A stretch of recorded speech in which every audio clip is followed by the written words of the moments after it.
റോസിയുടെ മോള് പോയിട്ടാ. പിന്നെ മണിയടിക്കുന്ന സൗണ്ട് ഒന്നും കേട്ടില്ല. കപ്പ്യാരറിഞ്ഞിട്ടുണ്ടാവൂല. ഒളിച്ചോടീന്ന്. അതായിരുന്ന അത് വളർത്തുദോഷം. ഇപ്പോഴത്തെ പിള്ളേരൊക്കെ കണക്കാണ്. നിന്നെ കുറിച്ച് ആരോ കുറ്റം പറയുന്നുണ്ട്. വേറെ ആരാ? അമ്മയായിരിക്കും. അല്ല, വല്ലോൾമാര് ഒളിച്ചോടിനായിട്ട് ഞങ്ങളെ വീട്ടിൽ കയറണതിനാ? അച്ചടക്കത്തോടു കൂടി വളരണം. ഒന്നില്ലെങ്കിൽ അമ്മ നിർത്തണം, ഇല്ലെങ്കിൽ ഞാൻ തുമ്പി ചാകും. ഇവന്മാര് നന്നായാ മതിയായിരുന്നു.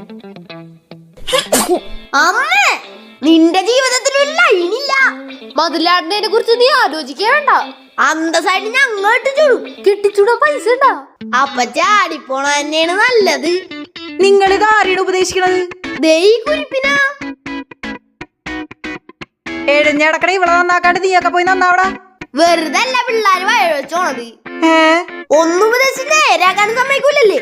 നീ ചാടിപ്പോകൂ. മതല് 10 അടി പൊക്കിയാലും ചാടണ്ടവര് ചാടും.